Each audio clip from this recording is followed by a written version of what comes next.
congratulations on the film. I've had a chance to sit down and watch it, and it is an absolutely amazing documentary, so congratulations.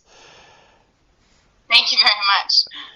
So I was wondering how you first discovered the story. How did you first find out about Phil and what was happening with Marineland? Well, it's important to note right off the top that I grew up in the Niagara region, just a couple of kilometers away from Marineland. So I went there as a kid, like millions of other children over the last few generations. And so I was familiar with the concept of Marineland, but also the criticism over the years. There have been activists outside that park since the 1970s, but their complaints never went mainstream. And so attendance at the park kept growing when I was a small girl. Until things started to really shift in the 2000s, things started to heat up. I left the small town where I'm from to build a career in film, and in the meantime, a kid that I knew growing up, Phil Demers was actually a friend of my brother's, all of a sudden, he got a job at Marineland, worked there for 10 years, and then left as a whistleblower quietly in 2012. And that's when things really blew up, and I became aware of the depth of what was going on at Marineland. And what Phil has been through since leaving Marineland and talking about it has been just shattering.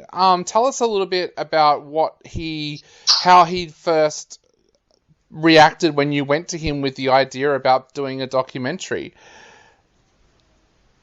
Well, it was quite funny, actually, because he came out in 2012 with his allegations, which happened to be the same summer that I left a staff job as a producer at the Canadian Broadcasting Corporation, where I had been building my career. And so I left my institution at the same time that he left his institution. And our paths, though, weren't to cross until quite a few years later.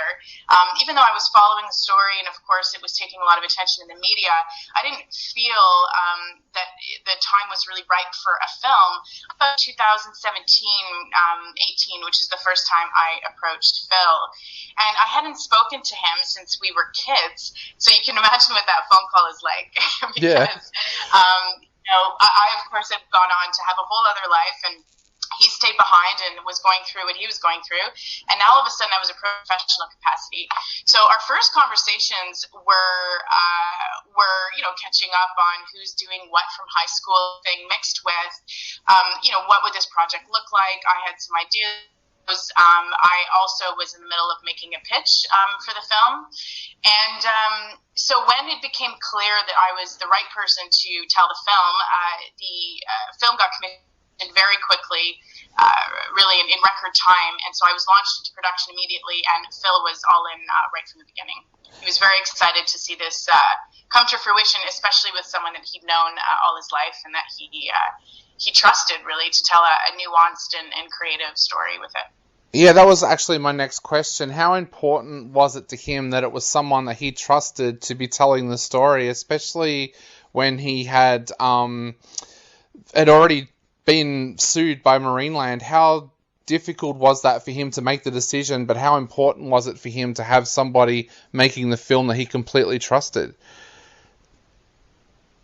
Well, I think, it was important to him, but I will say, though, that Phil had been trying to get attention brought to this through Twitter and various other media outlets for many, many years. And he'd been successful to a certain degree, but no one had ever attempted to make a long-form film about it. And I think that he would have, in the early years, gone with anyone who came forward with a solid proposal. He would have accepted to tell his story. The truth of filmmaking, of course, is that once a subject decides to tell their story and to trust someone, the creative decisions are entirely in the filmmaker's hands. It's a very normal and common arrangement that the filmmaker gets to interpret the story however they see fit. And so I think he would have gone to get the attention in the early years with virtually anyone. But as time wore on, people came forward and things didn't work out. I think that's when the penny dropped for him. When I started to talk to him, I think he felt heard in a way that he might not have felt heard by other people because of our familiar roots. We both grew up in a working class environment. We knew there were limited options for jobs. I knew his own personal, rather difficult history in high school, and a lot of trouble finding his way. So I think at the end of the day, we both felt that the universe had conspired to bring us together. Yeah, we saw the bullying tactics in the documentary that some of the ownership of Marineland tried to use to stop the story from being told. Did you ever feel worried when you were making the documentary that you were putting yourself in danger or might have been next on their list to be sued? It's a great question, and truthfully, I think any filmmaker who goes into a story like this asks themselves some serious questions, and I did in the beginning as I was pitching the film and throughout, but I assembled a very strong legal team, and I had excellent editorial and legal support from CBC. I felt that the broadcast had my back, and I had a great production team, but as I got into the making of the film, I was get the perspective of Marineland, particularly of the owner, John Holer, who had been head of Marineland for decades. And he died within a few months of me going into production. So first approach to Marineland was to the corporation, which in the lawyer's lap, and the conversations that ensued did bring me some concern because I could tell that there didn't seem to be much of an interest in participating, and I felt that their perspective was important. So I wrote over 9 letters. There were phone calls and discussions back and forth, and certainly it got somewhat heated at times, and I know that they had some real concerns with the film coming out, but I remained quite confident in my treatment of the story and also in my team to be able to do justice to it and say something that needed to be said. Yeah. As a filmmaker, does it kind of put a strain on you when you know that you're not going to get access to be able to film at Marineland, but also to get their side of the story as well? Does that kind of put a little bit of a strain on you as a filmmaker?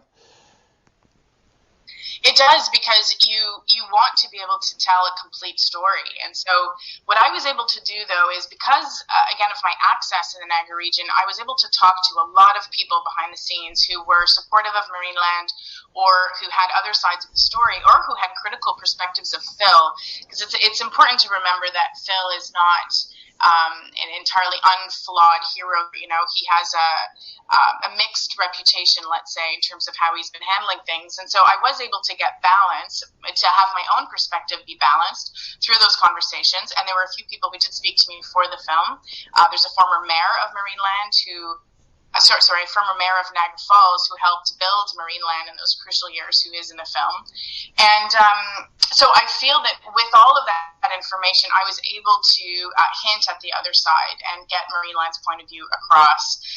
So it did put a strain on me. It's something I thought about a lot, but at the end, with the end product, I think you can feel empathy. I hope people feel empathy for this older guy who may have gone astray, but certainly when he began this business model in the 1960s, he was the talk of the town. He was the hero, and so to sort of document his, let's say, fall from grace in terms of our mainstream thinking about animals in captivity is something I tried to do even without Marineland's participation, because I personally felt the human side of that story was important. Definitely. Was there anything that you uncovered or discovered while you were putting the documentary together that really, really surprised you and kind of changed the direction that the documentary was going in? I think, there's a moment in the film when Phil is crying. I hope I'm not giving away too much here for the film. No. But there's a moment in the film when Phil's starts crying, and it is after the death of John Holler, who is his mortal enemy at this point in the film. And I had only heard him rage against this man. I really haven't heard him say many positive things about him at all. And when he died, it was sudden. We weren't expecting it. He was old, but no one knew the extent to which he was ill, and so it came as a huge shock. And within minutes of him dying, I was on Skype with Phil, and we were just having an informal chat about the shock of it all. And he was crying. And that threw me completely, because all of a sudden I saw a softness in Phil that I hadn't seen before. And I also saw John Holler through new eyes by seeing Phil talk about him as a father figure, as someone who had mentored him. And their relationship, of course, had gone completely sour. But ultimately that this was a father who'd run this business who was now dead and leaving behind quite a mess, actually, for his widow to deal with. And that really informed how I told the story in more emotional terms. I realized, this was quite early in production, I really didn't just want to make an animal rights film or a film that was about animals. I wanted to make a film about humans, about the human story behind the animal captivity story. So what's really going on behind the scenes? What is the toll of this conflict, right? Here you had a guy who's like 8-9 years into a big battle. His enemy has died, and now he doesn't know who he is without this enemy. He's starting to question his own identity outside of this fight. And those tears were not only for the loss of John Holler, but the loss of the fight as it was. And that's when I think the direction of the film for me shifted into a more creative, empathetic, nuanced, emotional drama. Yeah, and did that affect you as well? Like, did you really feel that emotion coming through? But the whole change of the fight, as you said, did that affect you as well? Like, were you starting to worry that perhaps the documentary might not be able to work because of that? Because of Phil's reaction to John Holler's death, or? Yeah, and also John's death in itself as well. Oh, yeah, no, absolutely. I mean, I think John Holler's death concerned me more than Phil's reaction. Phil's reaction made me realize how of a human emotional story I had on my hands. But I think John Holler's death did give me a pause for consideration, because I thought, what will marine land become after this? Will there be some sudden shifts in the business model that I'll have to incorporate into the story? Now, thankfully for me, in a sense, they kept going pretty much status quo, at least from the outside. So there weren't any dramatic changes. I thought perhaps they would make statements about captivity, or they would have a strong changing of the guard, or something that would take marine land into a different direction. But certainly in the short term, while I was filming, there was no evidence of that kind of change. So I felt that even though John Holler was gone, the person was gone, his vision, his legacy was being continued. So there was a certain amount of status quo that stabilized, and I felt I could keep going. But I definitely took into account the fact that in the future, in a couple of years, I think marine land will have changed quite a bit. It was forced to change. Yeah, we've seen that here in Australia with SeaWorld in Queensland change a lot over the last decade, including to the point now where they have their own animal rescue team. Do you think that films like yours are important in that kind of thing happening, especially with your film now opening up in Thailand, where they're going through a stage now where people are starting to realize that, no, these kinds of animal parks that they've had in the past are not right. Do you think that your film will help make those kinds of changes in those countries? I hope it does, and I'll tell you why. I think some of the backstory of the way the captivity industry has worked over the years is important, and it's something I was following for the film, but decided not to include because it was changing too quickly, and also it seemed a little bit removed from the micro-narrative that I was trying to tell in Niagara Falls and in Canada. But the situation in Asia is crucial at the moment in how things are going to evolve over time. And I say that because as the industry is waning in North America, and in Europe, the industry is being exported to Asia, and China, of course, is the biggest one here, with over 100 parks, over 100 marine parks and more in construction. And so the notion of marine mammals in captivity is being exported, as well as its technology, its animals, and even its staff. I've heard reports of high-ranking trainers just up and moving to Asia because that's where the industry is growing, whereas here it is shrinking. So I do think that a release in Asia is particularly timely, because as this industry is growing, there are a lot of questions that are coming up, and possibly it might change things, might change the direction of things.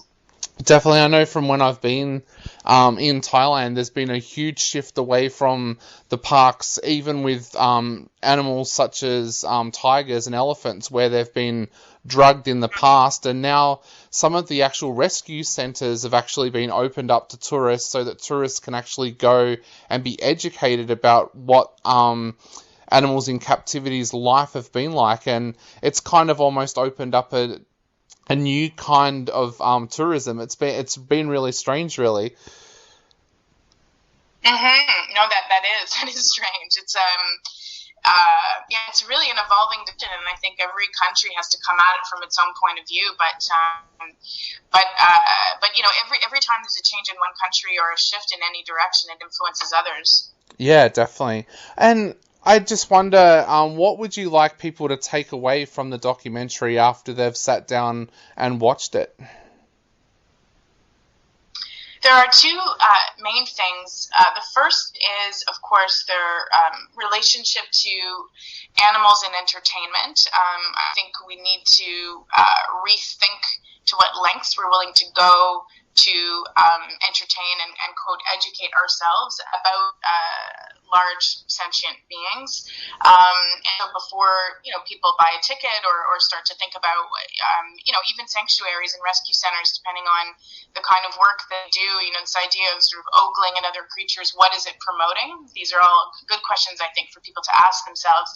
But even more importantly for me, and this might surprise you, but I would love for people to examine their own relationship to conflict, because I think we live in a highly divided world at the moment, and a war that's been waged over all these years between Phil and Marineland, as unfurled in the film, is a cautionary tale for me on both sides. This isn't just Marineland. Phil has participated in this too. Though the activism of his activism and other people's activism is, of course, important and to be respected, but I think the way that we tend to dig our heels in and deal with things in such aggressive, hostile form doesn't always help a situation. And so I would people to watch this with a critical eye to how conflict has been dealt with, and to examine their own human relationships and perhaps have a little bit more empathy and softness in them. Definitely. Even when you're fighting for something that's right. Yeah. And I guess one question that people are going to ask after watching the documentary is, how is Phil now, and where are things at now, without giving away the ending of the documentary, of course? Mm-hmm. Well, Phil is still in flux, and he's still in his war. He's still engaged in the same patterns that he has been, and he still has the same goals. But I think that the story will have a conclusion at some point soon. I think it's only a matter of time before we understand what's happened to Smooshy, or we learn what's happened to Smooshy, and of course his own fate in all of this, and Marineland's, right? And remember, this is a huge 1,000-acre park right beside one of the largest tourist destinations in the world. So they're all on right now, are on Marineland, to see how they're going to evolve. They're currently exporting whales to the U.S., actually beluga whales, as we speak. And so we'll all sort of stand by and see what happens. But I think in the short term, we've got a boat going on. Yeah, well, we definitely hope that things do change very, very quickly. Like I said, we've seen a huge change with the marine park here in Australia, in Queensland, over the years. So hopefully we do get to see that change there as well. I guess to finish up, is there anything that you would like to say to our listeners and our readers before they have a chance to sit down and watch the documentary? Oh, I've never been asked that before, but I love it because I think people come to this story because they're interested in, the animals or perhaps the found the conflict, and maybe they've seen or they've seen something on Twitter. But I think ultimately I would love for them to just sit back and look at it from a distance. So to look at Marineland and what they've done over the years with the animals with a critical eye, and to do the same with Phil's story and with how our government dealt with legislation, to really look at the nuances in the film and to look for them, because it was intended as an artistic, nuanced ride that lives in the gray a lot of the time. David is not always David and Goliath is not always Goliath. And I'd love for people to watch it with that in mind. Awesome. Well, thank you so much, Nathalie, for talking to us tonight. It's been an absolute pleasure, and I know a lot of our listeners and readers definitely want to check out the documentary, so thank you so much for talking to us. Thank you very much. It's been a pleasure. Not a problem. I'll let you go. Have a great day, and can't wait to see what your next project's going to be as well. Thank you. All right. We'll talk later. Thank you. All right. Bye.